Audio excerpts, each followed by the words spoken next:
Hello everyone. The topic we cover today is defense mechanism. So this is one of the topic which comes under the psychology subject, and now we'll see what is a defense mechanism. This is otherwise termed as ego defense mechanism or sometimes ego mechanism, coping mechanism and or mental mechanism. And the particular term, it is used by Sigmund Freud in the year of 1904. If you come to the human life, we can say that we will be having so many wishes, it may not come to true, or sometimes we will be facing with so many failures in our life. So all these things should be compensated in the sense. So as a result of our failures, and it is not compulsory that all the wishes will be comes to true. So in this case, what happens? Some anxiety or some tension will be arising in our mind. So this will be compensated with certain unconscious mechanism that is termed as a defense mechanism. Now we'll see the definition of a defense mechanism. We can say that the defense mechanism, these are the conscious devices or the conscious mechanism which enable a person to resolve his conflict and reduce the stress and anxiety which is arising from particular conflict or from particular failures. That is a defense mechanism. And there are so many defense mechanisms are there. We'll go for some of the important defense mechanism or some of the selected defense mechanism. Come to the first one, it's a compensation. So what do you mean by a compensation? So here we can say that the compensation is the one's weakness, one person's weakness, which will be compensated by excelling in other area. That means, one example we'll see, if it is a handicapped person or a handicapped child, he cannot go for a sports activity. But what he will do, he will try to compensate his difficulty with studies. Means he cannot activate in sports activity, but he will try to become a scholar. Means he will study well, and in that academic area he will try to compensate that one. Moving to the next one, displacement. The displacement is nothing but shifting of our thought or feeling or action from one person to another person, usually a less dangerous person. So what is the one definition we'll see, then you'll come to know this one.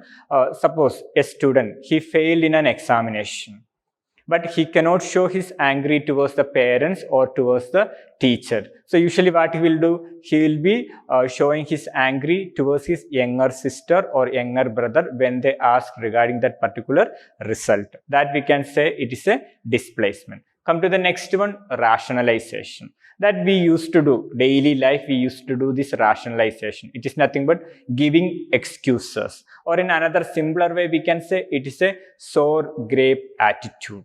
So here what happens, the unacceptable idea or unacceptable behavior or feeling will be justified, will give a justification, or it is justified through acceptable manner.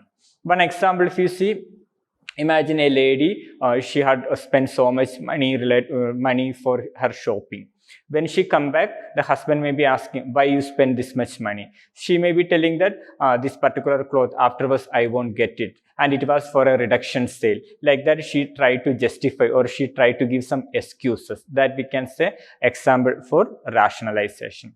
Come to the projection. Projection is nothing but one's attribute to others, or we can say that our unacceptable behavior will be showing or will be projected to one another person.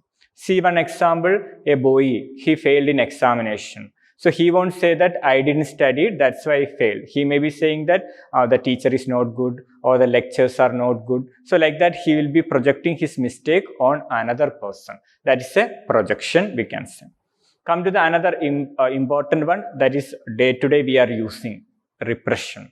Repression is nothing but, in a simpler way, we can say that involuntary forgetting of the things. Means our previous painful life situation, unconsciously or step by step, we will be forgetting. That we can term as a repression. Moving to the another one, regression. Regression is nothing but going backward or returning to the past. It is nothing but, it is one of the immature way of behavior.